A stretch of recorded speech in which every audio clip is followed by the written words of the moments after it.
Hello and welcome to the Console Explosions podcast.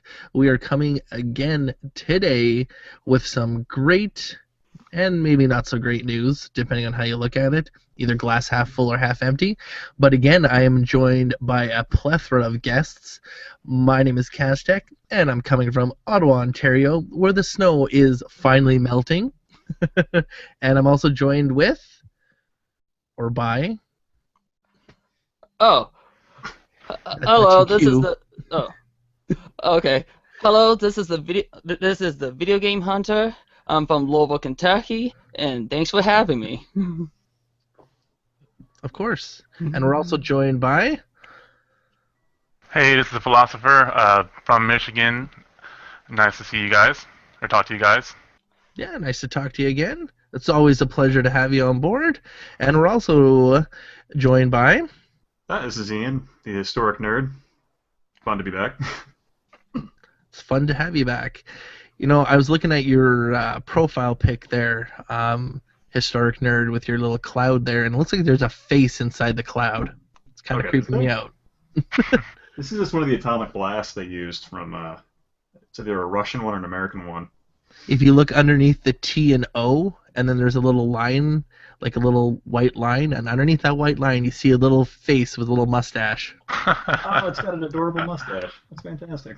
See? Look at it. It's like some like old 1930s or 20s look boxer. Yeah, it was pretty good. I made this little logo back when I was doing a little video about portable atomic weapons, because I was playing Fallout a lot, and they had the shoulder-fired nuke, and there's a real one called the Davy Crockett. So I was just like, this is fun. I'll just make a video about portable nukes in video games. That's awesome. Yeah. Fallout, that's such a great game. Such a great series. Yeah. I love the fact that the atomic weapons, the blast radius is like at the exact edge of the weapon's maximum range. That's awesome. Have you guys played any of the Fallout games? Oh, yeah. 3, but I could not get into it. Really? I'm more of an Elder Scroll guy. Oh, man. Then you should play part 1 and 2. Yeah, they're completely different. Yeah, they're kind of like a point-and-click, not a point-and-click adventure, but an overhead Diablo type. Yeah, it's almost like a Diablo type mixed with like Civ, like a turn-based RPG strategy sort of thing. Well, it's a PC game, right? I'm not much of a PC guy. Oh, man. There are video games on the PC, sir. So if you're the video game hunter, you would have to get a PC too. Well, being biased. I'm on the PC right now, but I use it for like editing stuff. That's about it.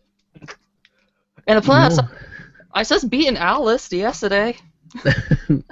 PCs are more than just editing programs. There are games on here besides Solitaire and Minesweeper. You're just right. To let you know. You're right. I use my PS3 on here. I use my I'll watch Netflix on here, and You can get emulators, too. yeah, but I prefer the real thing.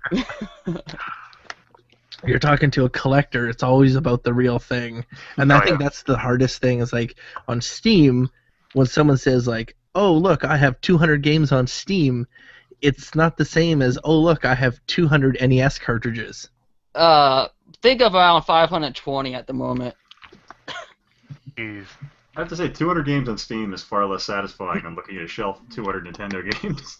Yeah, I totally agree, and that's like, I started buying more games for my Steam, and I'm looking at it, and I'm like, this just isn't as enjoyable in the world of collecting, where you can just like find it, click it, own it, compared to going out to a pawn shop or going out to a flea market and digging through boxes and coming across spiders in boxes and finding a game that you're like, oh wow, this is really cool.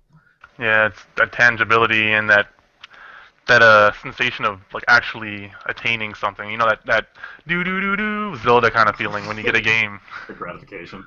That's so true. Or buying stuff from your manager who he does not know what he has. Yes. Mm-hmm. And that sense of fear when you have something like I'll use Antonio and his stupid M82, where he got it for $8 or whatever the hell he did, the little bastard. But to know deep down, like, this is like a $5,000 to $10,000 machine, and I'm standing in line and I'm gonna buy it. And what if the guy's like, "Oh yeah, wait, that's the wrong ticket. That's the wrong price. This is a price." Oh man, what was it? That guy found the Sega Neptune at a thrift store, which was the prototype. Saturn, and he sold it for like $4,000 or something, and he got it for $5 or some crap. Wow.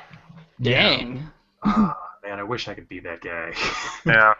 Well, that's the whole thing. Is like when you're a collection hunter. Like I have a collector's edition of the Rockman collection, which is the Japanese Mega Man for the PS1. It comes with all 6 Mega Man games for the PS1 and a X7. For the PS2 in a collector's box with pins in it, and they go for about $600 to $1,000 on eBay. There's only ever 2 of them on eBay, and I own one, and I got it for $100. Wow. And that was at the Calgary Entertainment and Comic Expo. Hey. So, hey. All right.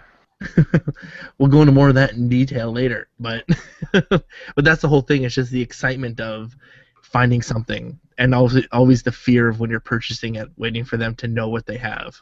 Yeah. I had a similar experience with a fight stick. I'm a pretty decent fighting game fan, and I guess she wasn't really a gamer. She didn't know what she was doing, but someone traded in a Chun-Li edition Street Fighter 4 fight stick. And the person who the lady working there, she traded it in as a flight stick, like an aviation stick. And so it was like $12 when I went to the store to go buy it. And I looked at it and I was like, I'll take this.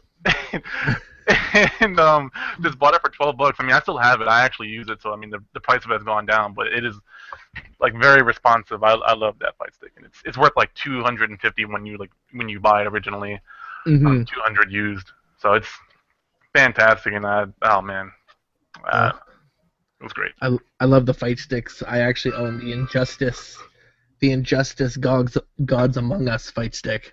Oh, nice. I bought it for the PS3 edition, and they're like, "Oh, hey, look, the game's coming in for PS4." And oh yeah, the peripherals will work for it. And then it comes out, and they're like, "Oh, we lied."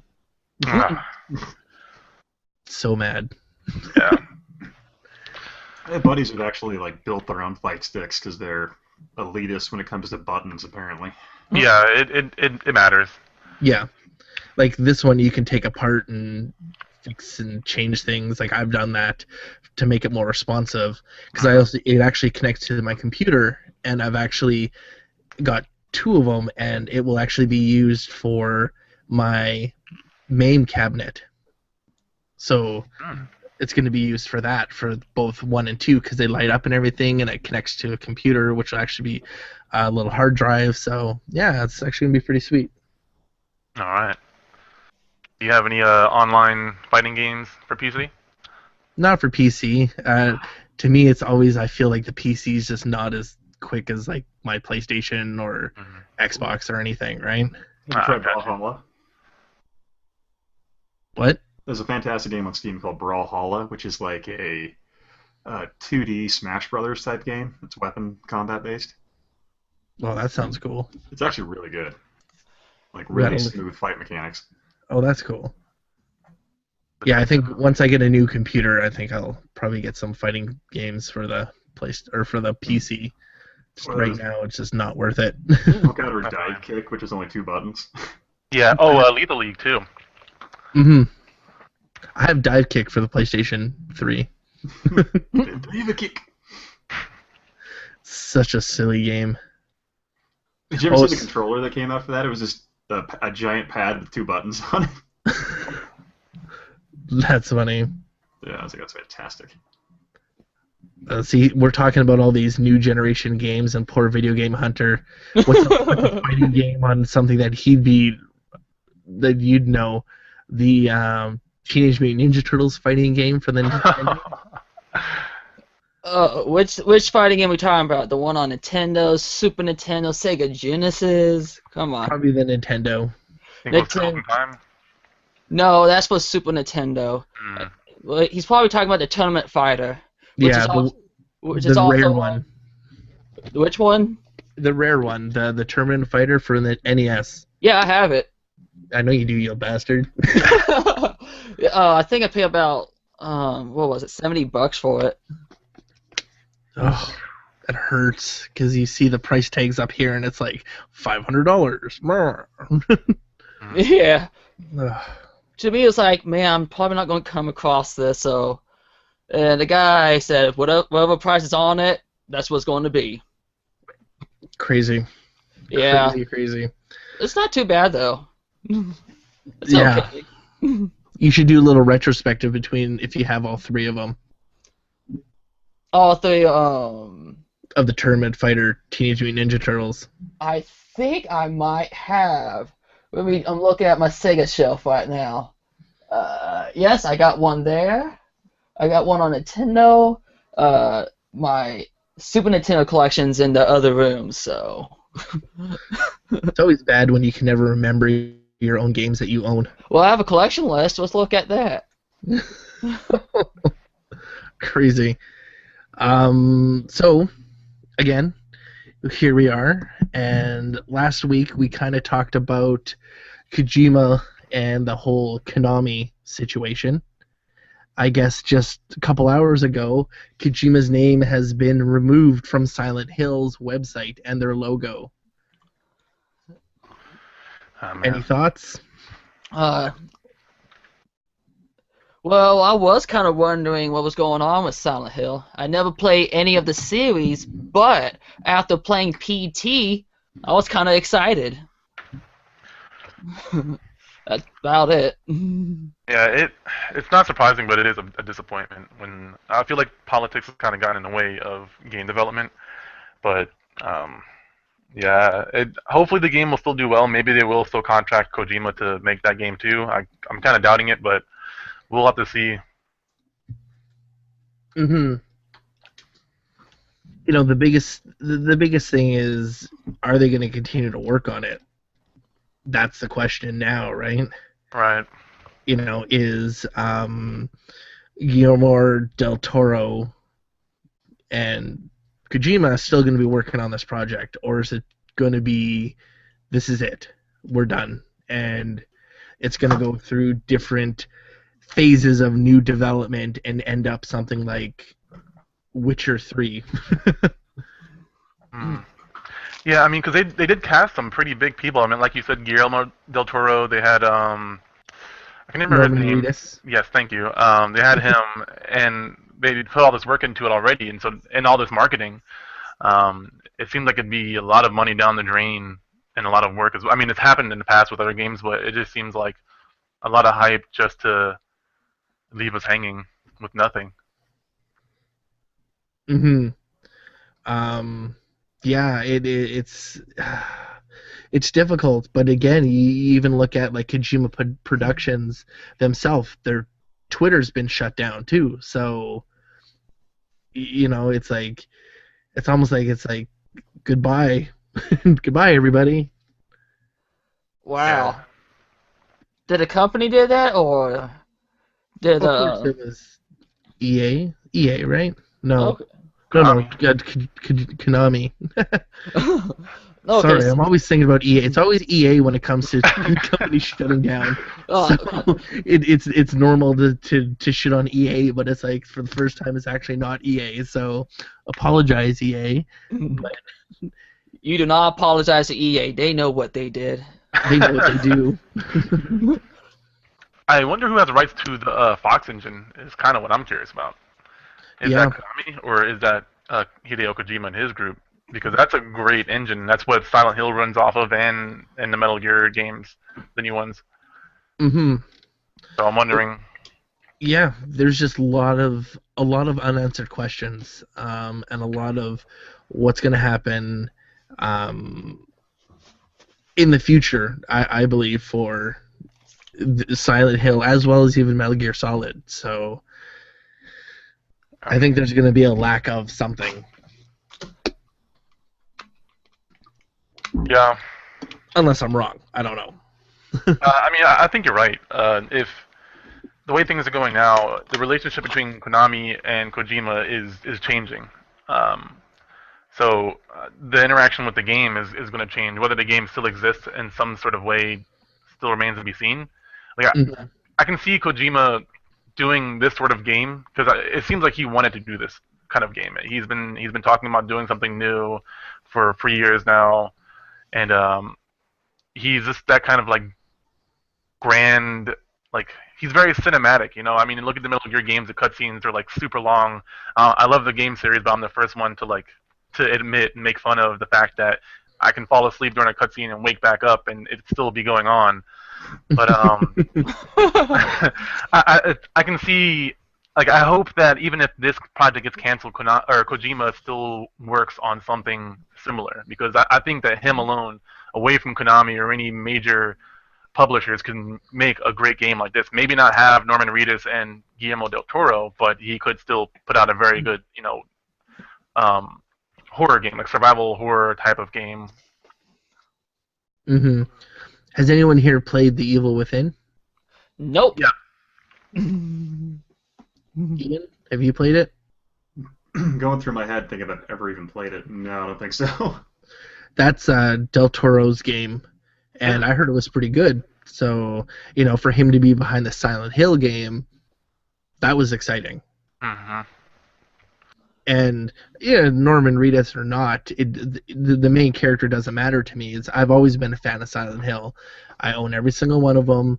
I've seen the movies, and this one is just by far looks way better than Shattered Memories, looks way better than Origin. So, there's thought and passion into this. Like even in the demo, you could tell there's passion in the demo. Talking about PT, right?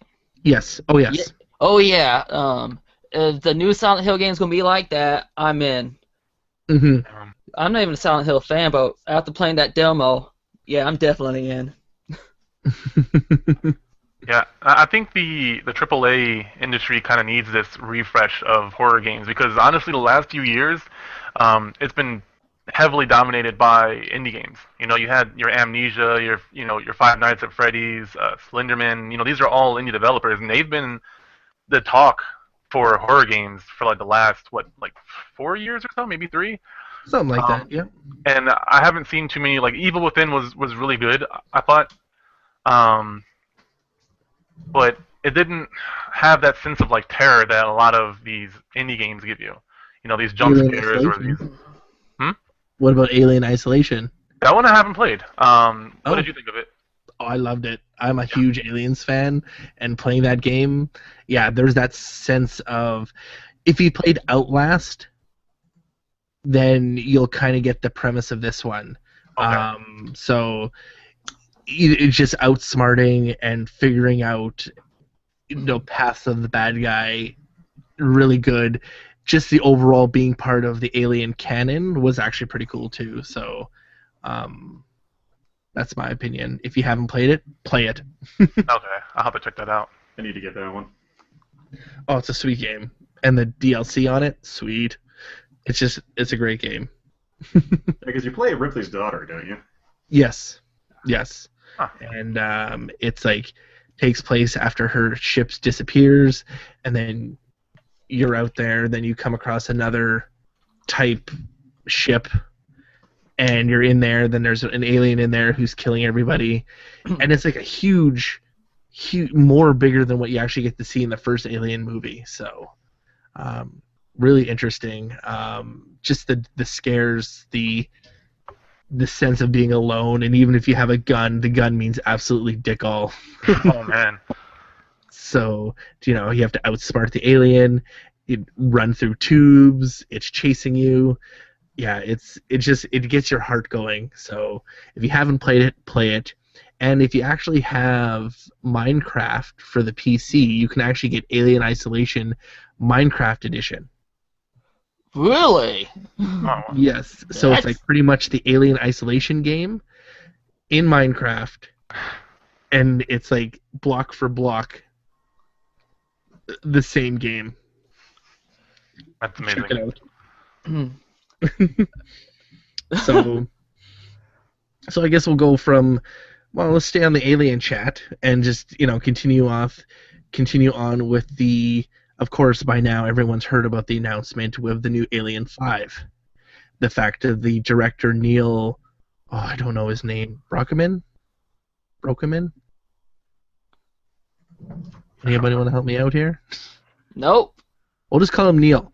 Anyways, the director of District 9, the director of Elysium, and the director of Chappie. Right. Neil Blomkamp. What is it? Neil Blomkamp. Blomkamp. Blomkamp. Think like Dutch, South African. Yeah. We'll stick with Neil. Neil. Blomkamp, whatever. If you're listening, Neil Blomkamp, we're sorry. Made us. But nonetheless, he released some stuff on his Twitter page about an Alien 5 that he wanted to work on. And if you haven't seen the pictures, they are absolutely amazing. And he pitched this idea to Sigourney Weaver when they were working on Chappie, and she loves it, and she wants to do it. So, what are the thoughts? Have you guys seen the Twitter pictures? No, I have not. I'll put a link in here for everybody, and of course there'll be a link in the description for everybody else. But if you've seen them, talk about them. So these were these one of the ones with the Kyle Reese with the melted face? Yes. Oh god, that's Okay. Yeah, go for it. I'm just really glad that Ridley Scott wouldn't be doing it. Really, you're not a fan of Ridley Scott? Well, I liked his earlier stuff, but it seems like lately he's just kind of lost it. As You far mean you're not a fan of the wonderful Prometheus? That was a mastery, an art. I'm joking, by the way. I really hope you're joking because you're selling someone to me. It was so bad. Prometheus, great premise. I like some of it. It was just the writing of the characters was absolutely ridiculously stupid, in my opinion. And the fact that I guess wouldn't run left when the thing was falling down. Or the fact you see an alien snake and you're going to go, "Here, alien snake, come to me." Come on, shoot it. These guys are American, right? You shoot first, ask questions later. That's a really good point. True. No slight there. I'm just stating. But no, and then I don't know. It's just the whole idea was just a missed opportunity. But a sequel's in the works for Prometheus too, so we'll see how that works. But I just put the link in there so you can actually see some of the Twitter pics for sure. I'm a huge Alien fan, and Neil's idea is this will take place and pretend Alien 3 and 4 never happened, even though it's called Alien 5. Maybe they go back in time and fix things. And the Terminator comes out, Arnold Schwarzenegger comes out. There we go. Yeah. Well, it's also very Well, I mean, you ever read there was a graphic novel that came out where they did a Predators versus Aliens versus Terminators? Mm-hmm. It was pretty awful, but it was kind of a fun way of tying them all together. They've also done Alien versus Predator versus Batman, Alien versus Predator versus Superman, Alien versus Predator versus RoboCop. I remember that one. I have most of them. I even have the actual book signed by the author for what Alien 3 would have been. So if they didn't make Alien 3, this is actually what it would have been, followed Hicks, Newt, and Ripley going to the homeworld trying to find, which pretty much what the new Neil's movie looks like as well. So it's going to be interesting to see a script or an idea of what they're going to do. Overall, if it happens, I'm excited. Absolutely excited. I'm giddy. Man, David Finch did such a bad job on freaking Alien 3. Alien 3 had a lot of issues, and you really, unfortunately, can't blame David Finch for it. I don't know if anyone actually knows the background to it. No. Well, at least, I think I heard they were still writing the script when they were shooting. The original director, who was on the movie, wanted the planet that they landed on to be a wooden planet. Oh God, yeah, I remember reading that now. A wooden spaceship. He wanted it to be there, full of monks. That, then the aliens there, so there's no weapons, there's no like that, but it's a wooden planet. It had to be wooden because it was part of the story, right? And then studio didn't like that. Studio said, no, that's dumb. So they fired that guy, brought in another guy, and pretty much said, his idea was, okay, well, we'll put on a prison planet. Same idea. They're like, sure, whatever. And they're like, no, because he's like, the studio kept wanting to do this, and this. He kept saying no. So they fired him, hired David Finch, who was pretty much brand new in the world of directorial debuts. Had very little under his belt at that time, and he said pretty much the studio made the movie, just pretty much slapped his name on it. So, and that's why it was a big disaster. So he had very little to do with it. The studio did pretty much most of it, and that's why you'll never find a director's cut of Aliens 3, because there's like 7 directors tied to the one project. Wow. Maybe they can come together and make a director's cut. Oh, I doubt that. They're all so, like, none of them are even the same. It might be better that they don't. Yeah. For our sakes. But, I mean, you look at, like, even Alien 4. I mean, everyone know who did that one? Well, Josh Whedon wrote it, right? There you go. And that was a crappy movie. Well, apparently he wrote it, but, like, the only thing they used from his script was the fact it had the Firefly spaceship crew in it. So bad. It's just, when studios stick their nose into it, it ruins everything, in my opinion. God, Kevin Smith has a great little rant about that, and the giant mechanical spider in the potential Superman reboot movie they were working on. Oh. Spider. Oh. You hear about that one? No. Oh God, Kevin Smith was he was scripted to write the Superman remake that was going to be like, oh God, who was it? Nicolas Cage was going to be Superman. Oh, right. So they wanted to get rid of the suit and the cape and put him in like this like purple and blue kind of biometric suit. And then but he couldn't fly. He could only jump. That's what the real Superman was back. Oh yeah, the original one. So they're getting rid of that, and then it was going to be. They was changing a bunch of stuff, but one of the main producers in the project just wanted Superman to fight a giant spider, like a giant mechanical spider. And that guy later on went on to produce Wild Wild West. I was just gonna say, is that the same spider in Wild Wild West? Yeah. They tie the two movies together. Wild Wild West is in the same space as Superman. Oh God. That guy just has an obsession with spiders. Yeah. It's a lifelong dream to direct a movie that had a giant mechanical spider in it. So bad. Spiders. Fucking Wild Wild West. Jim West. Oh, such a bad movie. Such a bad movie. I feel sorry for anyone who ever went and saw that in the theaters. I enjoyed it as a kid, and then I watched it again as an adult. I changed my opinion. There's a lot of movies that you love as a kid and you watch now, and you're just like, why did I like this? I had one of those moments recently. I watched Biodome. I liked that movie as a kid. I really did. I'm like, this is a great movie. Now I look at it, I'm like, I hate Pauly Shore. You have any of those epiphanies? Street Fighter, the movie. I never liked that one. I just like the idea of it. I like the idea of a Street Fighter movie because I love Street Fighter so much. And then, like, as I got older, I started asking questions about, like, Guile and why, like, all these things going on in the movie. I'm like, oh my God, my childhood is ruined. This movie's terrible. You're like, no, you've lost your balls. Then they made another one. They made oh, that's what we're talking about. Oh The god, that one was even worse than the '90s one. Yeah, it was. I'm like, how did you pull that off?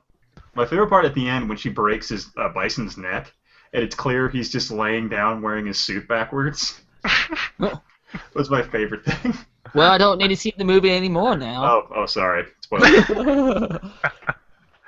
Yeah. Don't worry, you wouldn't need to see it anyways.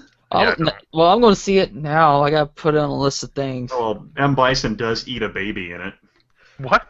Seriously? You don't remember that part where he cuts open the lady and eats the baby? Well, they didn't show it, but it was heavily hinted at. I literally skimmed through the movie. I couldn't watch all. I wasn't gonna spend an hour and a half of my life on that movie. That's really a good choice. Yeah. You wanna talk about shitty video game movies? I watched one where I couldn't even get through it, and if you can find it and watch it, it's the worst video game adaptation movie ever. Double Dragon? Nope, worse. I like Double Dragon. Oh. Far Cry? Nope, The worse. Name of the King? Worse. What year did it came out?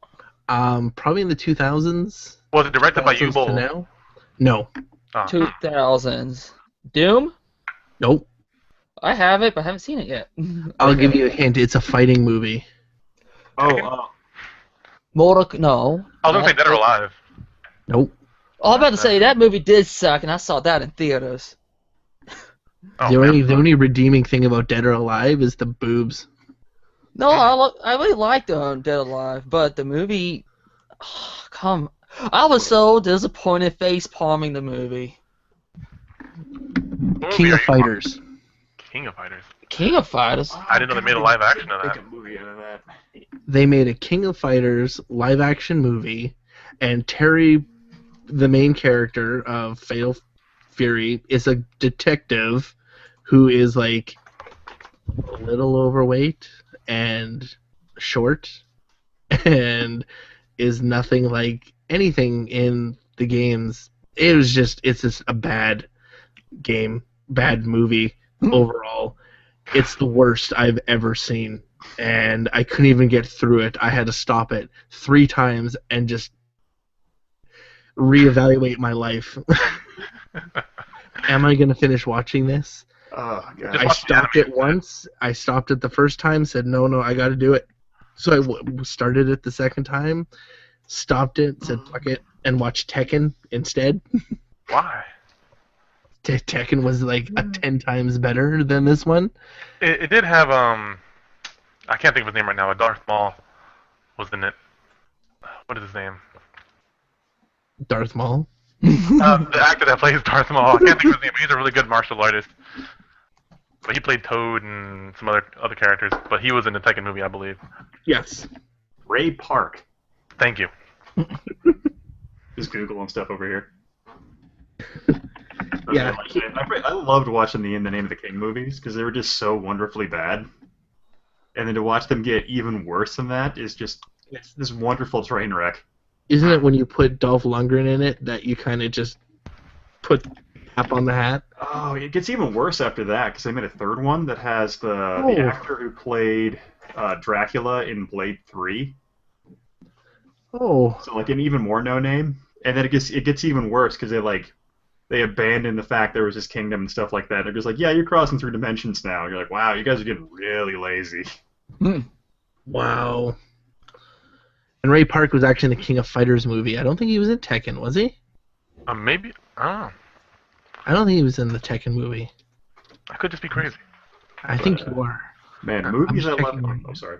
But a movie I loved as a kid, Super Mario Brothers. Oh, yeah, I still like that movie. That movie's awesome. Yeah, you go back and watch it now, and it's this great surrealistic, abstract approach to a video game, and actually, it's kind of fun. Yeah, it's different. It's different. Watching Super Mario Brothers, I'd love to see them do a remake of that. Not a remake, but a reimagining. Yeah, it'd be pretty great. But I have Damo. Oh yeah. I just love the fact that everything in the game was personified in the film in some way or another. Mm-hmm. Like how he could jump high was personified by the boots, and then the Bowser shooting fire, he had the flamethrower gun. Mm-hmm. So everything was justified. I thought it was a really funny, creative way of doing the story. Mm-hmm. Just, yeah, it's not dinosaurs though. Bowser's technically a dinosaur. Just look at him.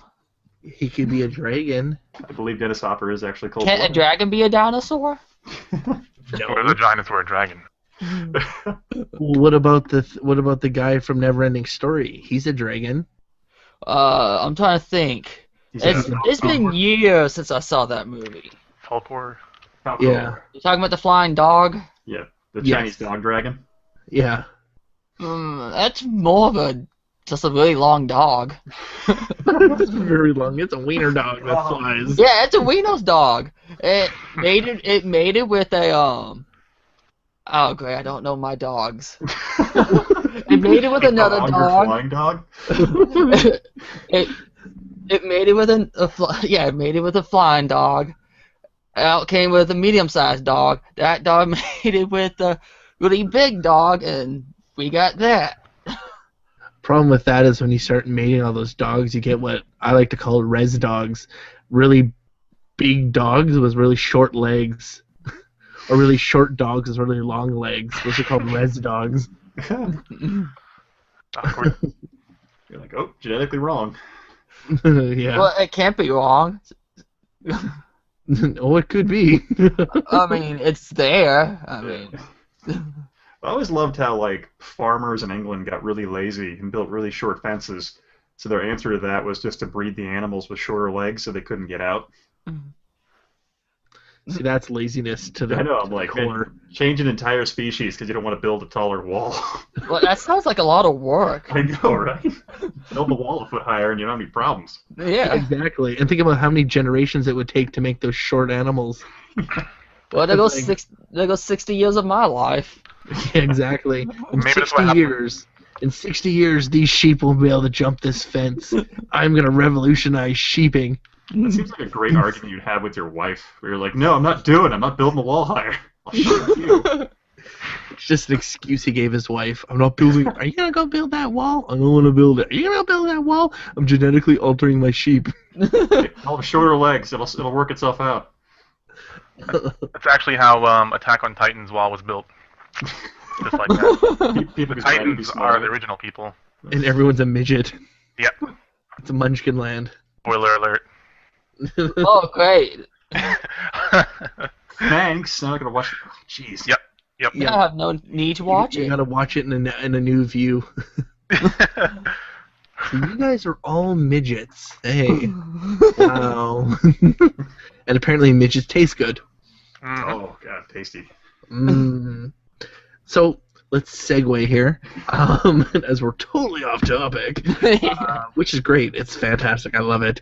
There was an announcement of a Robotech live-action, I don't know, movie, TV show, picked up by Sony. Someone want to give a rundown of what Robotech is for the younger audience? I guess I got that. Robotech, it's kind of like this great anime where this large space fortress crash lands on Earth after the last World War. So all the world powers come together and build the SDF-1, a large spaceship. But then that, of course, attracts the Zentradi war machine to attack the Earth. And I think then it goes into them fleeing into space to outrun them, and then the Zentradi just wipe out Earth. So then it's just that ship versus the entire Zentradi armada. So kind of like Battlestar Galactica. Kind of like Battlestar, yeah. So for this becoming a live action, how many people even know what Robotech is? Like, I know what Robotech is. I always thought it was just mech suits shooting shit. Right. I think what works about Robotech is you have the same thing. Like, how many people knew what Battlestar Galactica was when that came back out? So you got that wonderful dynamic of really interesting, well-designed spaceships for the story already. All you got to do is just kind of capitalize around that. True. But is, like, the viewing audience, are they ready for something like this? Like, that's the whole question. Like, there's certain time frames where things would work and things wouldn't work. Like a remaking of Buck Rogers probably wouldn't work. But a reimagining of Firefly. Wood. Yeah. Oh, I almost forgot to mention that the Zentradi are 50 feet tall people. Oh. Attack on Titan. Yeah, it's like Attack on Titan. And Oh, Battlestar Galactica all put together. Yeah. Now we're talking. I don't know. I think Sony is the right studio to be behind the project. I mean, they got a lot of clout when it comes to money, Yeah. and especially special effects. But for a TV show or something of the sort, that'd be expensive. Yeah. I'd say they probably go for a movie and focus more on the special effects because, like you were saying, they have a lot of cool technology. I remember playing the video game for PS2, and they had like a jet that transformed into like a half robot that transformed into like a biped robot. Mm-hmm. And Like I'm the flight assuming, modes, yeah. yeah, the flight modes, and I can see that the whole Transformers craze, but not focusing a lot on the storyline and just going for more like special effects, explosions, Michael Bay type stuff. Which makes money. Right. I wouldn't be too excited for it, but I can see it possibly being successful if marketed right, which that's anything. Well, look at Pacific Rim. That really didn't do that well, and that was pretty much giant robots. Which is true. Right? But it did well enough to merit them making a sequel, though. Did it, though? Like, they've talked about I know they've been talking about a sequel, but, I mean, I don't know. It's the same company that owns King Kong and owns Godzilla. So it'd really be cool if they did, like, a three-way type thing. There you go. Robotech, I think, is I don't know, it's just, there's a hardcore fan base for it. But I just don't know about it working. Because if they make a TV show, you're looking at, like, Terra Nova, which was like $100 million to make an episode, right? Oh god, it was. I think they had. I thought it was like 17 million an episode or something ridiculous like that. Something like that. It was over the amount, and then they didn't even get to finish the show. They left 2 episodes out before it was canceled. Like, that just goes to show you, like, they're losing money just as bad as the Spider-Man Broadway show. seriously? that sounds really bad. Yeah. You didn't know about Spider-Man on Broadway? Ah, I forgot about it on purpose. Spider-Man on maybe Broadway was $1 million a show. That's how much it cost to just do the show on stage. And you don't have enough seating in the biggest Broadway area to make $1 million in ticket sales. So you're never breaking even. That That's sounds bad, sad. Spider-Man Enter the Night, right? I think so. I don't know, Spider-Man Enter Bankruptcy, more like it. Like, Yeah. Yeah, like it's not big enough. Like, the whole meaning of doing a play is like, okay, so to do a play, it maybe costs us $50,000 to make the sets, to bring in some of the actors, to do what needs to be done. $100,000 at most, and then you make your ticket sales back, right, through multiple shows, because it only costs you perhaps $15,000 a show. Lights, power, pay, and all that jazz. So you do 2 shows a day, but Spider-Man Project was $1 million a show. So you have 2 shows in a day, and that's $2 million spent, and maybe $500,000 brought back. Huh. That's what you call stupid. Someone had to have been doing some bad math right there. That doesn't make any sense. I don't know. It just makes my head hurt because it's like the music was made by Bono, right? Yeah. So I'm pretty sure you're paying money to that guy. So I don't know. I've never seen the show. I'd love to. Ironically, I think it actually sells out every night because of how terrible it is. Oh, it is. It's the most sold out. It was the most sold out show. but even being sellouts, sellouts, quote unquote, they weren't able to make money. And that just goes to show you shittiness. And the fact that the budget was well over the amount that they wanted to do. They've had to replace people. They've injured Spider-Man. They've injured the guy who played Green Goblin. Right? Like, how did they get injured? They use a lot of wire work, so people just basically fall off the set because they're not holding the wires right. You have to pretty much think somebody of had a fractured vertebrae, didn't they? Yes. It's like Circus Olay, but not as well produced. Is it Circus Olay or I don't know. Cirque du Soleil. Circus. Oh yeah, sorry, French Canadian talk there. Sorry, I was trying to be more American for you guys to understand. Sorry. Oh, okay. Don't you guys have French and English written on every sign? How did I know that? Only when you're close to Quebec do you get that. Everywhere else past Ontario, they're like, "What's French?" So it's something you eat.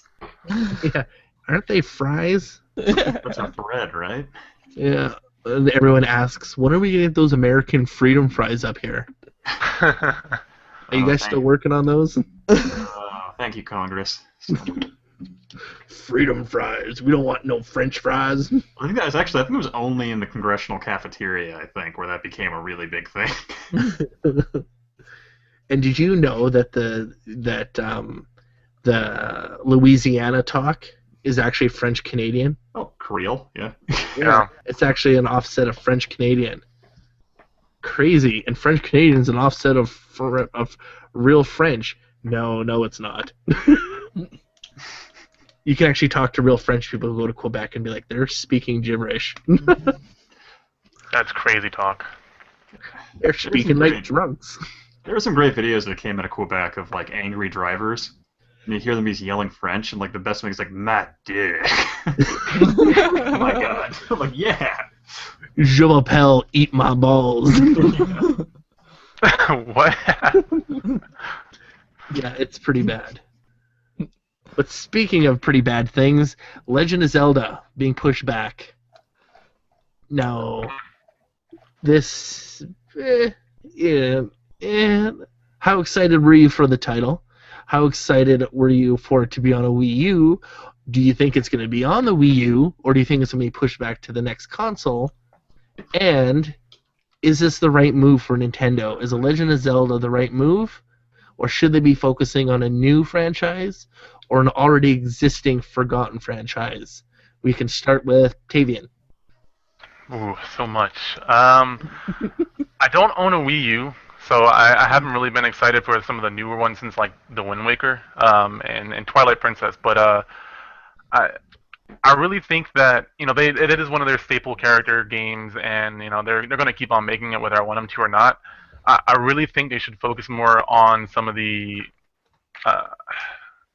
I guess third-party developers. I don't know who owns the rights to Star Fox anymore, but they could make another Star Fox. They could make a lot of other games that deserve a little bit more attention. Like they have been making a Donkey Kong games, which is pretty cool, but I think that Zelda is kind of they're just milking it kind of like Mario, and I think the Hyrule Warrior thing is kind of a cool idea, but it just I don't know. It's not too much new. I think the console ones or the handheld ones I'm more excited for than like the 3D open world ones that they're making. So I don't know. I think that they should focus on something else. Because I believe it's been a little oversaturated when it comes to Zelda. You talked about the Zelda Warriors, Hyrule Warriors, Zelda on the 3DS. I mean, them all being remade and onto the 3DS. It just seems like there's a little oversaturation with it, in my opinion. Yeah. It's funny because a few years ago, we used to all talk about the idea of Mario and Link and these characters all being in one game, and now we're so desensitized to it from Nintendo that it's not really a big deal anymore. It's not a shocker. Mario Party isn't a big thing anymore. It still comes out. It's fun, but it's not.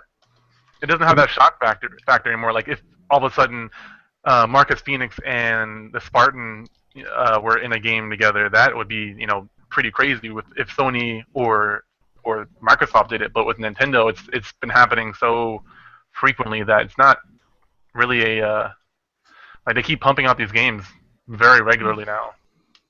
Mm-hmm. For me, it's I think the Mario Party's pretty much lost its momentum. Mario Party 10 is a joke. Mario Party 9 really wasn't that good.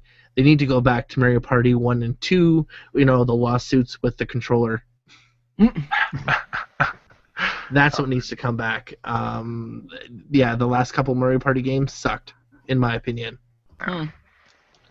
So what do you think about there, Tyler, Video Game Hunter? What is your thoughts on Zelda? Okay. Zelda is probably one of those few Nintendo series I still have respect for. and it's always been a hit and miss, but I can always respect it. But for them pushing it back, and for what I've heard about the Zelda game, saying it's going to be like Skyrim, it's like, oh, it's a dream come true. A game like Skyrim, like in Zelda form. But what they said is they're going to add for more stuff in the game. Let's just hope it's well worth the wait. Do you think it's going to come out for the Wii U, or do you think it's going to be pushed back to their next gen? They need to come out for the Wii U, in my humble opinion, because I know Wii U's doing a little bit better with Mario Kart and Super Smash Brothers, but you need more than that. Yeah. Do you think there's any other franchise that Nintendo is missing because of this Legend of Zelda? Oh, are they making the right move? Let's see. Well, can't really say much. I heard that it's going to be another Star Fox game, so I'm looking forward to that also, but not much, eh? Not much. See, now, to see the Legend of Zelda in the world of Skyrim type idea, it's probably going to look like Minecraft. I mean, there's the graphics of the Wii U right there. Minecraft. I will never understand that game. It's a block creation game. You create stuff out of blocks. I played it once and I don't understand. I really don't. I think I did something like a tutorial, and it said if your health is low, eat meat, and I was like, okay, how do you do that? You punch a tree. No, I was like, to eat meat, you gotta kill what, sheeps or something? And I was like, okay. And actually, I don't remember what happened. Like, for some odd reason, it wouldn't work. Bad. Maybe it's because I was playing it on a 360 and not a PC. There you go. 360. Yeah. So what about you, Historic Nerd? What is your thoughts on the whole Legend of Zelda? I'm gonna be honest. The last time I played a Zelda game was the Ocarina of Time on N64. Great game. And, it's a good game. It's just the last time I've actually been invested in a Zelda game. Because I remember when Wind Waker came out, I was kind of like, I don't really like boats. That was my biggest dislike. That's my only thing. I just never really got into it. I don't like the seamen, so I'm staying on land. I don't like them boats in video games. You get lost. Really? You don't like Assassin's Creed Black Flag? I only like the first one. To be honest, my wife plays the other ones. I'm about to say Assassin's Creed Black Flag I loved. It was awesome. I tried playing the first Assassin's Creed, didn't get past the first couple chapters. I just can't get into the game. I don't know why. Yeah, there's a lot of people like that. I would like to say the game improves as the series goes, but as the last one went, yeah. See, I'm a completionist, so it's I have to get everything, do everything I can to try to get all collectibles in a game. And a game like Assassin's Creed, it takes me forever. And the fact that I know that after I finish one, there's part 2, then there's Part 3, and then Rogue, and Part 4, and Brotherhood, and a gazillion other types, Liberty, and it's just like, there's so many to play, and I'm such a completionist that it's like, shoot me now. You don't want to go down that rabbit hole. No. Yeah, you don't want to be like me, playing Assassin's Creed every year. Yeah, and still playing the same one, and it's just like, I can't do it. It's like, I know there's so many, and there's so much to do, and it's just like, nope, done. Yeah, if it feels like a chore, then it's probably not worth going into. Yeah, see, the best part is my wife loves playing those games, so I just buy them for her, and I'll sit down and watch her play, so I don't have to deal with it. Great. I really like the deal. My wife's all into the Lego games. She's a completionist in those. Platinums in every Lego game that there's trophies in, and just keeps playing and playing and playing. And there's so many Lego games, but they're so great. I have not played them yet. I think how everyone loves talking about it. I even heard the movie was good. I think I should buckle down and actually play one now. Have you ever had Lego growing up? I kept losing all the pieces. They probably got vacuumed up when I was using the vacuum. Then that's probably why you're not a big fan of Lego. Probably. Boxes and boxes of Lego, and used to build like skyscraper houses out of them and stuff, and cars and. The bottoms of your feet were probably destroyed. Man, that's what I was thinking. I was like, oh god, landmines. I think what I played the most was it Lincoln Logs? Oh man, I love Lincoln Logs. Lincoln Logs? Yeah. Oh yeah. You not have those in Canada? Well, we do. Those are just called bricks.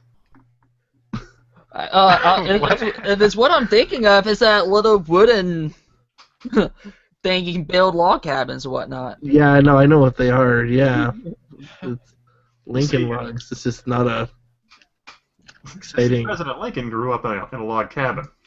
Yeah. He invented Lincoln Logs. Our presidents grew up in houses. Our prime ministers are burning your guys' houses down. Dang. We have Jenga. Oh, yeah, I played that a few times. Trivial Pursuit is Canadian. Have you played Drunken Jenga? Oh man. I bet it can't last through the one piece. My buddies and I, we were staying in a house on the coast like 2 weeks ago, and we were playing Trivial Pursuit from like 1982.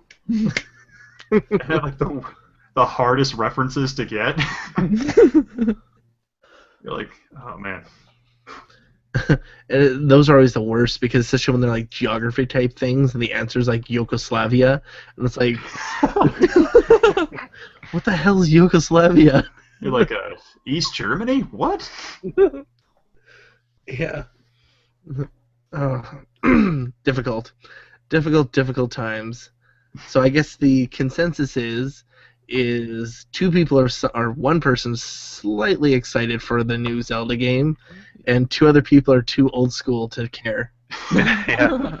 I do think, though, that they are going to try to do a dual release, kind of like Twilight Princess. Mm-hmm. I think that's going to be their best move. I think this game's probably going to be just like with the Wii, their best seller, or their opening seller, I guess. Yeah. That's probably part of the reason why they pushed it back, because of whatever technology they're using on their new console. They're probably trying to incorporate it on their new fancy controller, if there is a new one or something. Well, it's going to be interesting to hear. That's for sure, I think. Let's just hope it's a regular controller this time. Yeah. Oh, it's not going to be. It's going to be the remake of the Power Glove, this time with both hands. Oh, that would be on top of the arms. Oh, put me down for pre-order. Put me down for pre-order. I love the Power Glove. With a VR system connected to it. With the Virtual Boy head strap. Oh, this is going to be a game of... And it comes with a DDR dance pad. Oh, that's how you move. That's even better. Virtual Boy helmet, 2 Power Gloves, DDR pad. That's all I need. Please. And an NES zapper strapped to the side of the head. Oh my god. Did you have to use your tongue to press the button to shoot it? When I put it in my pocket, it says pull it out with the Power Glove. Sorry, I don't know what you're pulling out of your pants with the Power Glove, but you keep that to yourself. And don't do it in public. It's called a propaganda ritual. Oh my god. Yeah, The Wizard isn't on Netflix anymore. Wah, wah. Oh man, great movie. Oh, Wizard. you're talking about the Nintendo. Okay. Yeah, I wouldn't be surprised if they are doing VR though. Everyone else is doing it. I mean, even Facebook is doing it. Sony. It wouldn't be surprising. Why would Facebook need it? Well, they bought the Oculus. I've heard about that, but why would they need it? Virtual reality farms. Hello. I Farm. want to see my corn and see my pigs up close and personal. Could he still play Farmville? It's Farmville 2 now.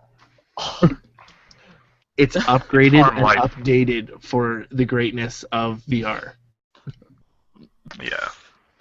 I'm joking. I don't fucking play that game. I don't know how people keep playing it. It's such a weird game. Yeah, it's weird. Like you Crops. do what? Come over and put a sign in my crops. Mm-hmm.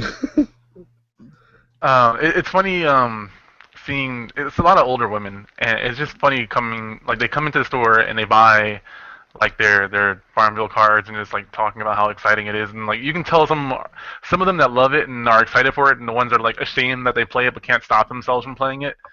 It's like you can just see it in their face. It's really fascinating. I must have Farmville. Yeah. Give me that injection. I'm behind on my bills, but I kind of have it. Okay, all right. I'm not a bartender. I can't cut you off. So the month of May is going to be a huge month for the cinematic world. We got the Avengers movie. There's just lots of movies that are be coming out in May. But before we get to May, we have to get through the wonderful month of April. Yay! And there really isn't much. I mean, May's got the Avengers, for the people who like Pitch Perfect 2, Hey. Tomorrowland, a movie I'm excited for, Mad Max, Fury Road, the Saint Andreas movie, or San Andreas, which is San the Andreas. which is the new one with Dwayne "The Rock" Johnson, Insidious 3. So Oh man. there's some good movies, but we have to get through April first, which has Fast and Furious 7, a Ryan Reynolds movie, Women in Gold, The Longest Ride, Ex Machina, Kill Me Three Times, which does look like a good movie starring Simon Pegg, and Monkey Kingdom, a nature documentary about monkeys. Perhaps the next Academy Award-winning Paul Blart Mall Cop 2. I mean, you can't go wrong with that movie. Nope. And the only other one that I could probably say I'm anything interested in would have to be Monsters, The Dark Continent, the sequel to the first Monsters, about giant squid. However you want to talk about it. So, with that being said, is there anything exciting about the month of April? Well, the movie list you sent us, I wouldn't mind watching Lambert and Stamp about the discovery about the Who. Yeah. I mean, I love the Who, so Yeah. that might be a movie for me. The documentary biography movie about the Who, which Yeah. could be good. I highly doubt that's going to get a huge release, though. Yeah, but the movie listing you posted, that caught my attention, so I would love to see it. And it would just be nice, certain movies like that to actually make it. It's always sad when good artistic or good documentary movies never get what they deserve, I think. I don't think I've ever seen a documentary movie in a theater. Unless it's in an IMAX, when they used to play, like, here's a giant IMAX dinosaur movie. All right. And now they play regular movies in IMAX theaters. Oh, yeah. Remember they had Beavers, the biggest damn movie ever. In IMAX. Oh, God. That's just as bad as Zombievers. Wait, Beavers? Is that a movie, or we're talking about the animal? Oh, there was an IMAX movie back in the '90s called Beavers, and the tagline was "the biggest damn movie you've ever seen." Uh, I is see it what they about did there. is it about beavers? Yeah, it's a documentary about beavers. Okay. Or was it an IMAX movie about Leave It to Beaver? Oh, I'd watch that. The '50s and 120 feet of glory. Yeah. Beaver to Beaver. Yeah, not much coming out. I want to skip April altogether and just dive into May movies. Oh, I don't. there's Selfless that's coming out in April. Oh, you're right. That one Yeah. actually looks kind of decent. It's about a rich guy who puts his consciousness into a young dude's body. It has Ryan Reynolds and Yeah. I want to say the guy that played Ra's al Ghul in the Batman movie. Could be wrong. No, that's Liam Neeson. Oh, it was Iron Man 3. That's Ben what it was. Kingsley. There we go. Yeah. The Manchurian. Hmm. Yeah, that actually looks pretty interesting. Lots of Ryan Reynolds movies. That's Yeah. two, and they're both dramatic movies. So good for him. Anyone excited to see the new Deadpool movie? That should be Who's not? I don't know much about Deadpool, but he has caught my attention. Oh man, he's a really cool character. I think the biggest thing that you need to know that a lot of people love him for is that he constantly breaks the fourth wall. That's what he's really well known for. That plus like he's very violent and schizophrenic. Yeah. Yeah, does he have like cancer or something? So part of me was wondering, he's part crazy. Well, I think didn't they put Wolverine's healing factor into him or something like that? And that Yeah. was a part of why he became so messed up. Yeah, but I was also told even though he has that Wolverine like gene in him, he still has cancer. So he is like he's beating cancer and losing against cancer like at the same time. I don't know about the cancer thing, but I know he does have the healing factor from Wolverine. I don't know if that's why he's crazy though, but I think it is. Are you saying people with cancers are crazy? Well, no, but in his situation, it probably would make him crazy.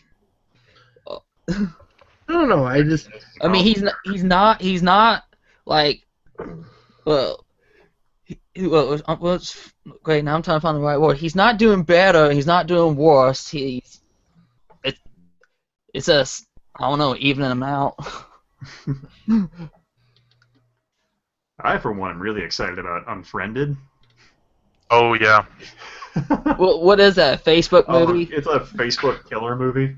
Oh, I know what you're talking about. Yeah, The that MTV does one. look interesting. yeah. That and Insidious 2, I'm pretty pumped for, or Insidious 3. but that's next month. Yeah, that's Oh. true. We're just getting rid of April. April altogether. doesn't exist. Yeah, The only movie in April, Fast and Furious 7. I yeah. haven't seen the other 6. You need to watch more movies. Well, I probably should, shouldn't I? Mhm. It'd probably help. I don't know. The whole Deadpool movie I'm excited for, unless it's like, hey, look, we're still gonna do the same bullshit we did with X-Men Origins Wolverine. He's got powers that he's never had before, like shooting lasers out of his eyes Baraka arms. and Baraka arms. Oh, Wait. I seen a Wolverine movie not too long ago, but I don't think it's was it X-Men Origins? No. It was, Yeah. Wolverine. Oh, I don't remember the movie was called. My friend made me sit down and watch it, and it wasn't too bad. Might not have been this one. I don't know. The Wolverine one was pretty terrible, especially when it came to Deadpool. Okay. So the Origins, yeah. In a fight on top of the 3 Mile Island nuclear tower. Okay. I might have to look into that. Well, there's a new one. It's called The Wolverine, where it takes place in Japan. That's the latest one. Oh, I think that's the one I saw. Yeah. Is that the one with the guy, the old Japanese dude he rescued so many years ago is dying? Builds the And he- Silver Samurai. Yeah. I won't spoil the ending, but just in case someone hasn't seen it. Yeah, that one was alright. Here's the ending. Here's the ending. It's not as good as it should have been. How would you end it then? How would I have ended it? Yeah, how would you end the movie then? I would have made it a whole better movie. Or at least make the Silver Samurai who was in the Marvel comics. Yeah. Not some old fart in a machine. Okay. That's my opinion anyways. I'll agree with you on that one. There you go. That's one movie I've seen. There you go. See, one new movie in his pocket. Yeah, there's not much going on in April. Yeah, there's not much going on in April, which really sucks. I mean, usually April's a good month for movies, but it seems to be they've pushed it back to May. May's going to be ginormous. Yeah, that probably has a lot to do with why. Yeah, there's going to be lots of movie in May to be made in May. And I think there's going to be lots of movie to be made, or lots of money to be made by one company in general, and that's Marvel and Disney. Ah, crap! I just realized when the Avengers comes out, I'm going to be on deployment. Damn it. Damn. 2 weeks. Oh, you're going to miss. Someone get to watch it. On the plus side, if you can avoid all the spoilers, you'll have a semi-empty theater rather than a super packed. Actually, come to think about it. Hmm?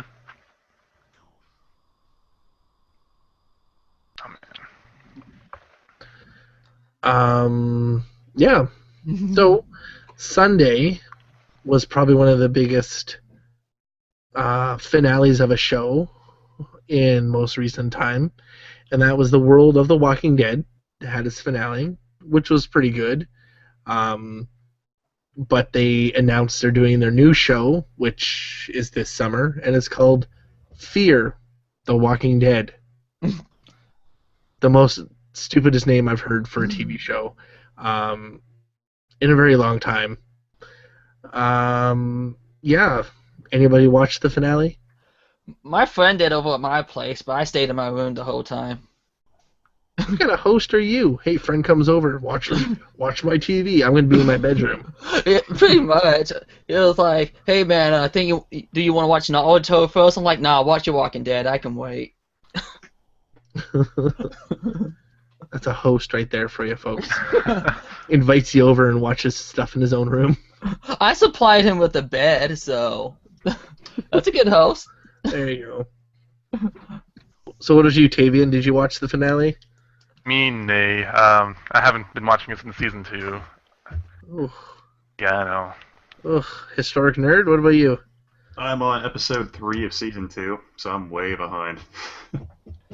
Wow. I was with you guys. Zombies. TV. Shooting. Well, I'm currently watching Doctor Who, so we can talk about that.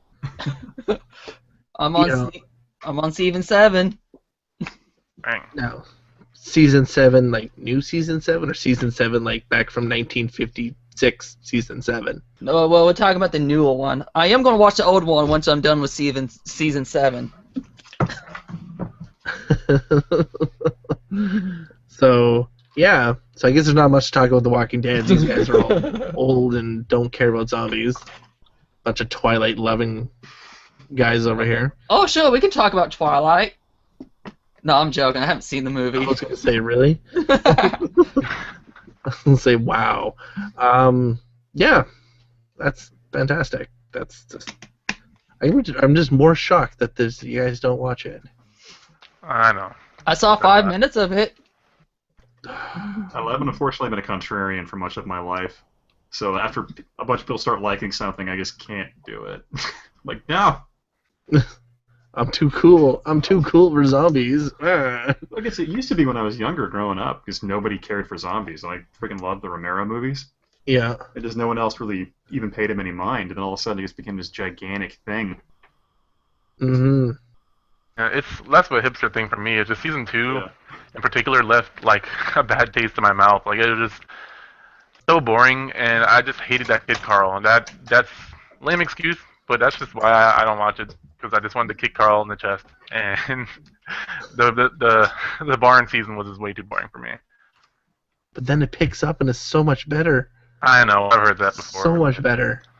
I can watch like The Flash or Agents of S.H.I.E.L.D. And The Walking Dead, because they're on different days. So what did you think of it? Overall, I thought it was actually pretty good. It's actually now kind of got back in line with the comics. I think season 4 and even season 3 kind of followed the comics and then completely went off on their own direction, which I thought was great. But now they're kind of coming back more towards the inline of what the comics is presenting. So should be interesting. If they continue to bring in the comics ideas, should be fun. This whole idea for the new show, I don't know. I think it's just a money grab. Personally. We will have to see soon. Is there any other comics that continue on from that, or is it just like all new stuff here? It's all new stuff. No. The comics are probably, if they do all this in this place, you're probably looking at least another 2 seasons worth. So. And because right now they're in the comics, spoiler, there's people wearing zombies. You mean wearing zombies as a costume, or? Yeah, they're like dressed up as zombies, and they go in zombie herds to eat people. Okay. So, cannibal. Spoiler. Okay. Yeah, we should probably put spoiler alert on the description of this one. Well, the comic's been out for at least 3 months now, so Oh, okay. if you haven't read it yet, that's your fault. What are you doing? Yeah, come on, get with the times, folks. It's The Walking Dead. Like it. Like I said, I'm not big on horror films. Well, that's the good thing. It's a TV show. Well, Loophole. a TV show can be a film. Yeah, true. Not a loophole. Not a loophole. So yeah. Speaking of Walking Dead people, we have next month the Console Xplosion will be representing themselves at the Calgary Comic and Entertainment Expo. This is the 3rd year that the Console Xplosion will be at these festivities. We did them last year. We had a great interview with Jessica Negri. We've also did the Edmonton Expo, and we did the Saskatoon Expo, which is by the same company, same marketing company. So yeah, we're doing our 3rd year at the Calgary Expo, which should be very exciting. And we do invite everyone within the Calgary area to come down and say hello. If you're in costume, get on video with any one of our groups. We'll have people there all day Saturday and people there all day Sunday. So good representation for the 2-day, actually it's a 4-day event now. Starts on a Thursday. So yeah, very exciting. We're going to have lots of events over the next, pretty much the next year. We're pretty much getting pretty packed for expos. So you're going to be seeing a lot of expo stuff, hopefully on our site. And yeah, so if you want to see the Console Xplosion people, please follow them on Twitter, as they will be letting you know everywhere they're at. But speaking of the expo, you guys, I know the Video Game Hunter just actually went to an expo. We talked about it last time with his dance moves. I was wondering, have you guys been to any expos? And if so, which ones have you been to? Tyler, which ones have you been to? Just one, and that's the OK Expo. Been going it for 3 years. For 3 years in a row. Now we'll like to go to Phantom Fest this year. That would be nice. How close are you to MagFest? That's in Washington D.C., right? I don't really know the East Coast all that well, so I don't really know where it is. Well, here's the thing. I don't drive. Oh, okay. See, the only reason I was able to go to OK Expo because my friend drove me. So, but yeah, I would like to go to MagFest. That would be great. There's some people who go there I wouldn't mind meeting. MegFest is a pretty good event. That's the one that we're probably looking at next year, 2016. So, but yeah. So what about you, Ian? For me, the last few years, I've managed to make it to the PAX Prime, but the tickets have just sold out like way too quick for me to even get any now. So that's always been a fun trip because it's only about an 8-hour drive from Boise. Mm-hmm. So it's not too hard to get out there. Oh yeah. Have you got to meet any big celebrities? Let's see. I got to stand in a room with the Mega 64 guys. Just got to stand in a room with them. Stand in a room. Yeah, that's about the way I can define it. And then I saw the Angry Video Game Nerd at a distance, creepy stalker, and then I managed to embarrass my wife and a few other people when Will Wheaton was behind us. I was like, "It's Will Wheaton! It's Will Wheaton!" And then, God, what else? I think I met Gamester81. You know that guy? Yeah, I know him. Yeah. I almost said hello to him, but I chickened out at the last second. We'll actually be going to his event, the Game On convention in Phoenix. So we're sending 3 members of the Console Xplosion to the Game On. So we have tickets for that. Thank you, Gamester81, on that one. That's for awesome. Running that event. So yeah, we'll be going there as press. So we're excited. Pretty cool. So maybe we get to see some interviews with them. But yeah, that's his whole Game On thing should be a pretty fun event that we'll be going to. But we'll talk about more of those as we go. So yeah. What about you, Tavian? Sadly, I have not yet. There's some around here in Chicago that I want to go to soon, but mainly just wanting to go to some fighting game tournaments as well that they have around here in Chicago and like Detroit as well. I think they have a few in there. Mm-hmm. So this year will be the first year I start actually doing those sort of things. Yeah. Yeah, we actually had a chance to send 3 people to the Canadian Fighting Championships. Oh. So to represent all of Canada in the World Championships, they had it in Calgary. So got a little bit of coverage of that, nothing too big. No video coverage because we weren't allowed at the time because we didn't have the stuff at the time. But we did get to interview some of the participants. But got to meet some of the best Canadian Street Fighters, Killer Instinct, Super Smash Brothers, like crazy stuff. So would love to see how that goes later on, especially next year, 2015, 2016. So have you guys had a chance to take a look at the guests for the wonderful Calgary Expo? Yeah, Mick Foley. Yeah. So with that being said, who would you like to see the Console Xplosion interview if possible? Peter Cullen. Peter Cullen. Peter Cullen. How about the guy from Green Arrow, Stephen? Was it Stephen ML? ML. ML. Yeah. I love that show, but I am behind on the last season. It's getting pretty good. Well, I keep forgetting that show kind of exists, and my friend is like, dude, this show's awesome, blah, blah, blah. I'm like, don't tell me. I'm waiting for the next season to be on Netflix.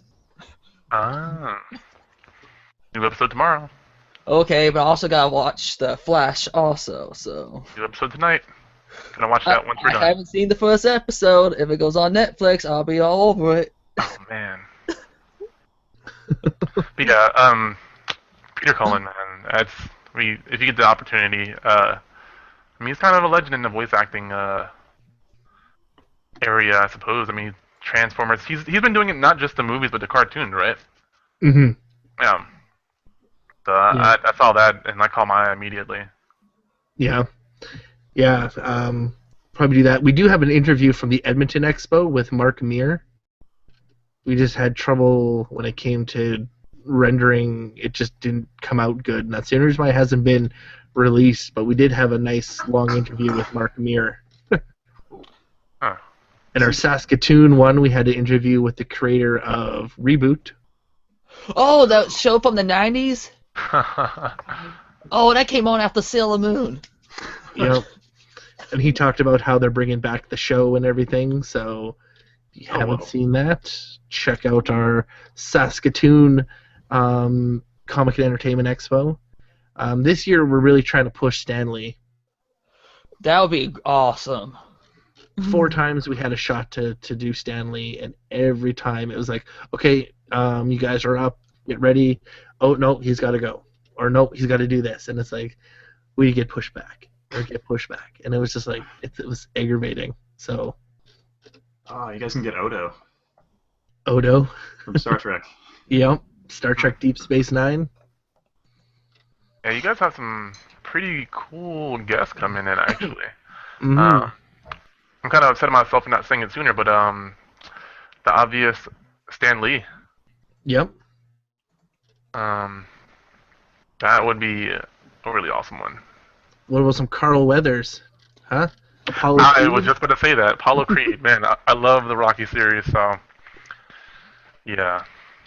Or maybe we can talk to David Mosery, Governor. Governor. Oh. Oh wait, you guys don't watch The Walking Dead. He was in season 2. Scott Wilson was in season 2. Yeah. Oh yeah. Crap. I'm thinking season 3, aren't I? Where they get after the farm. Yeah, I've been totally off. Yeah. This is when they're in the jail. Oh, you can talk to Ian Ziering, the guy from Sharknado. Oh yeah, and Tara Reid. Yeah. Hey. See the picture of her? She looks terrifying. Yes. Oh, She's God. a new shark in the new Sharknado 3. So I'm sure since you're a big wrestling fan, you're excited for Trish Stratus? Trish Stratus, Lita, McFoley. Lita. What? She's going to be there? I didn't Yeah, see Lita. her on the, She's right up there. Amy Dumas. Oh, there it is. Yep. Man, I had the hugest crush on her back in the day when she was with, was it the Hardy Boys? Edge, right? Oh yeah, when she was with Ed, she was even hotter. Oh, Oh, man. Yeah, that's when I used to watch wrestling. I kind of stop out the Chris Benoit incident. True. The biggest thing is that this is the 10th anniversary to the Calgary Comic Expo, and what they've done every year is they've always done something big, like a big reunion. Last year was Aliens. They had everyone from the Aliens 2 movie show up. The year before that, they did Star Trek Deep Space Nine.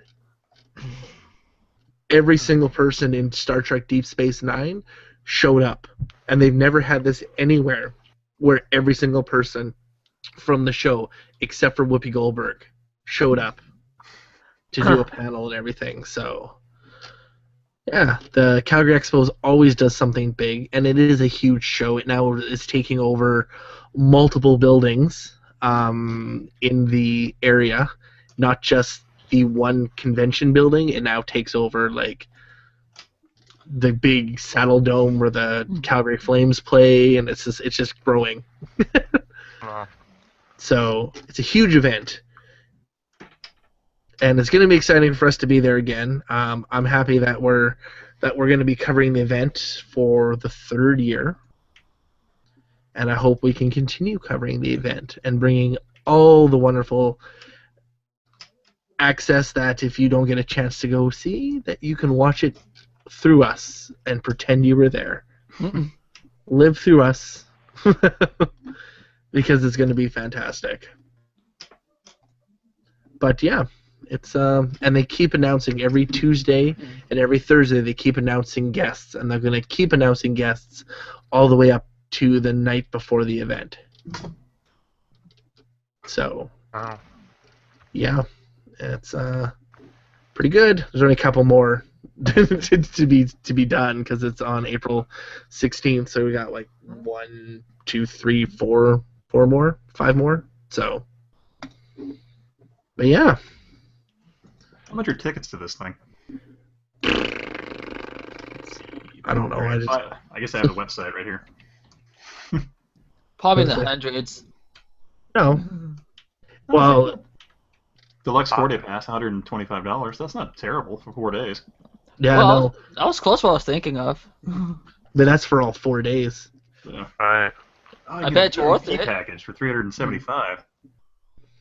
Yeah, some of those are like with the photo ops and photo ops. What else do they have? Meet and greets. The meet and greets are part of like you stand in line, you can go meet and greet them, but if you want like the pictures with them, they have it like in a whole other building, where it's like this person is done for this, but they get like 500,000 people to this event, so tickets sell out. I mean, I think the show's pretty much already sold out. It's been sold out for 2 months now, so Yeah. the exhibitor list just gets huge. I don't know. We're thinking maybe next year the Console Explosion will have a table. So should be fun. Bring people up from the show, bring you guys up, meet everybody. Should be fantastic. But yeah, that's down the line nonetheless. But it's great. It's great. These events are just great. So if you guys haven't a chance to go to them, go to them. Mm. It's fun how conventions and expos were always frowned upon growing up, but now there's like everyone and their dog goes to them. Yeah.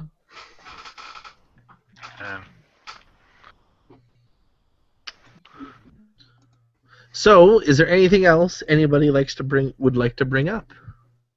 Any fantastic news? Anything else?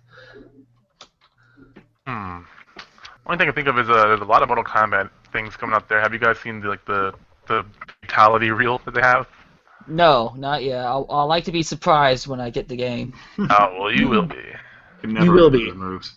There's so many fatalities. I think there's like what 2 to 3, 4 per character. Wow, that's more than it usually is. Oh, do they still have babalities? Oh, they did. Babalities in Mortal Kombat 9. They did. Yeah, they did. Really? In Mortal Kombat 9? Yeah, because you can do it to Goro, apparently. No. Yeah. Goro wasn't in part 9. Goro was in 9. Or was that Kintaro? Kintaro was not, I think. Okay. Looks like they actually have all of them now. There's a little YouTube thing. Babalities. Lies. They're quite Lies. terrible. Even Kratos could get babality'd. Really? I'll Maybe I just never saw it. You're welcome. There you go. Yeah, Goro was in 9. Was he in 9? Well, I'm looking at it, so... I think you're all full of monkey butt. Goro on expert ladder. You guys are all full of it. Lies. You're telling me lies. I'm trying to find the Goro one. Oh, Baby Sector plays with the missile. That's adorable. I just sent a link with a reel of babalities so you can enjoy all of them. Yeah, I saw that. Oh man. And yeah, there's Goro in there, but he wasn't playable. Or was he playable? Why are they making such a big thing about Goro in Part 10 then? Like he comes out of the shadow and it's like Goro. Maybe because it's like you don't have to like unlock them; they can just give them to you. But then again, you'll probably be given a code. Maybe that's one of the reasons. Yeah, I don't know. It was just like they just made this big stink about look, Goro's now. If you order it, you can get Goro. I think he's gonna be unlockable like later on as a DLC. Crazy. But yeah, no, I like the Mortal Kombat series. I think. Do you have a costume? No, I'm not that hardcore. I got a small ghetto Sub-Zero outfit. I gotta fix it up though. I'm thinking doing a live stream wearing my costume when the game comes out. That's a good idea, actually. Yeah. Tyler, I think I saw a picture of you on Reddit when you were dressed up as Sub-Zero. Or no, it's a Scorpion. Scorpion. Thank you. Really, you should really send it to me. Let's see if I can find that on Reddit. Pretty sure it was all over Facebook. I was actually on Pixels Brian's little music video of the whole event. You can see me headbanging without the mask. That's funny. Yeah, well, anything else? That is all from me. Yeah. It's all from Tavian. Historic nerd. I'm out. He's out. He's tapped out. Yeah. Well, nothing you guys would be interested for this Saturday.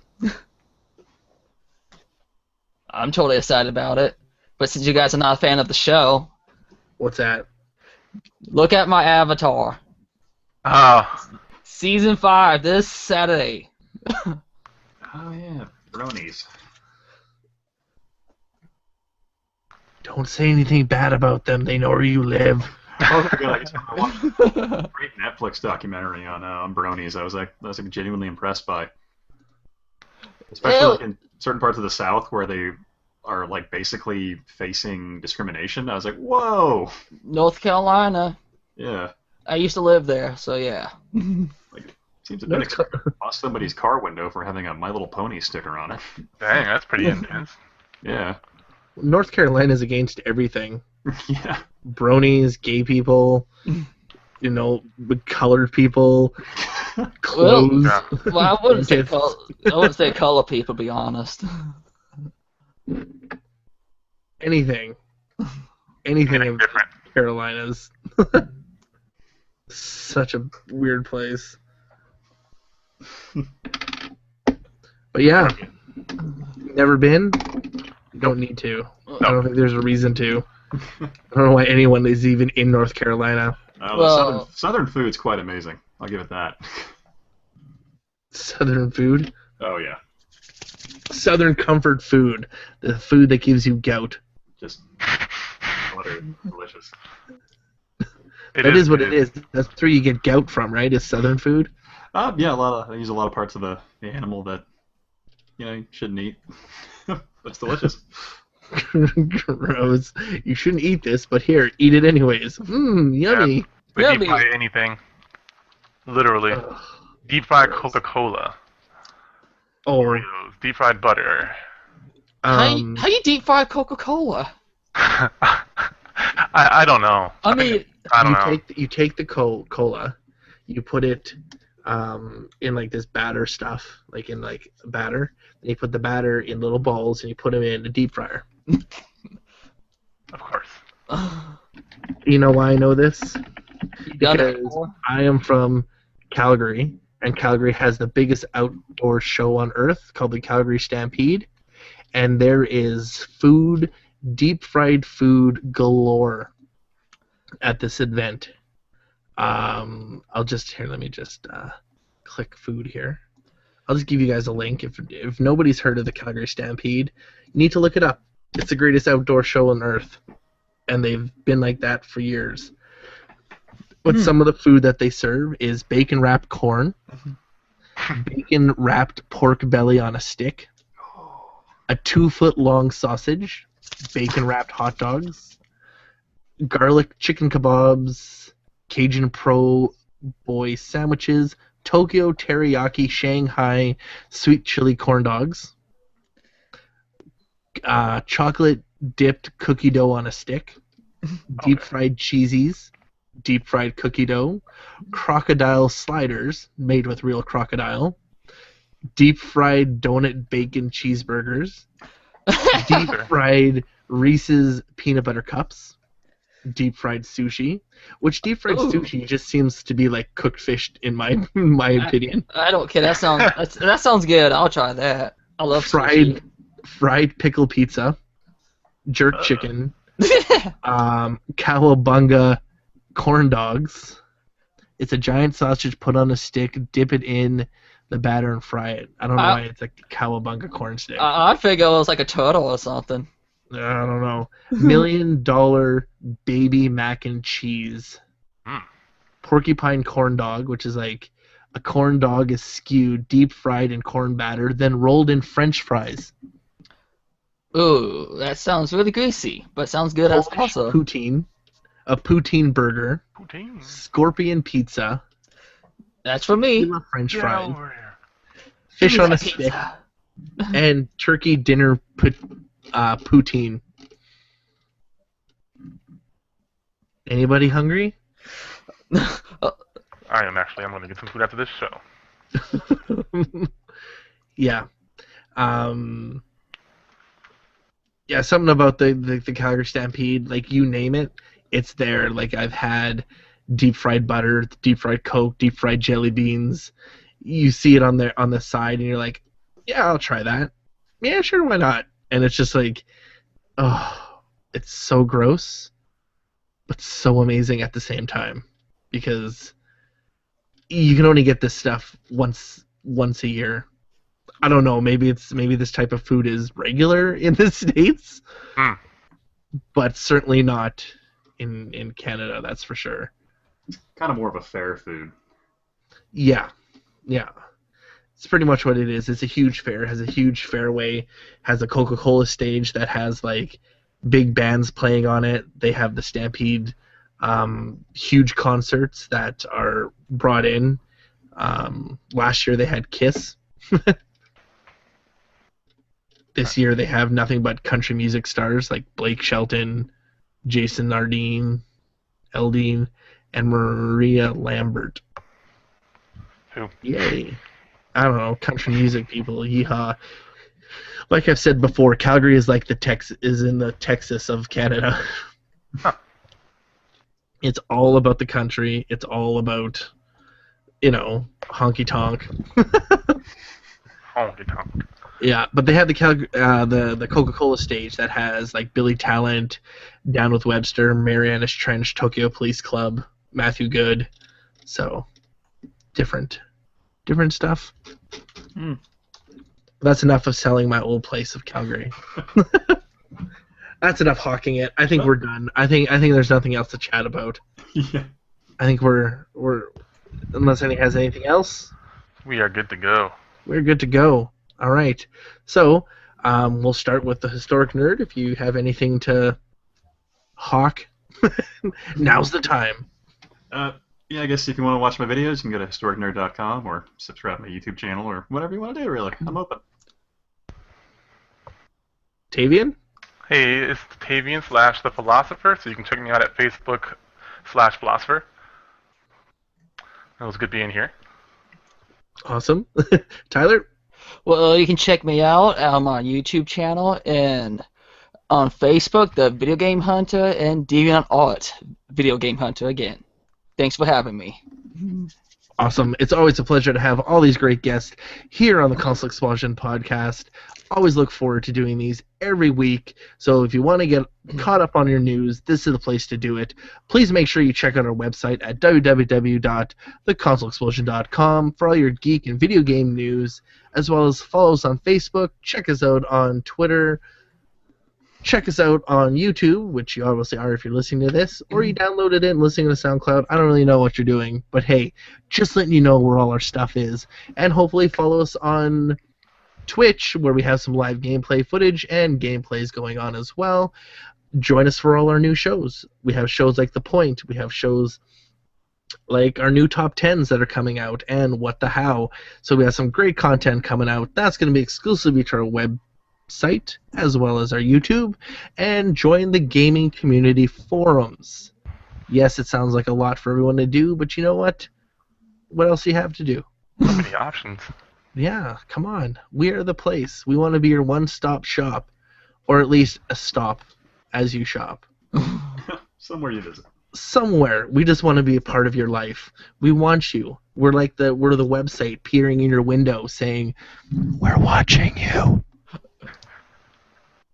And with that, my name is Cazteck, saying goodbye from beautiful Ottawa, Ontario, and turn the speaker up to 11 because it only goes to 10. Turn it to 11. Rock on out, folks.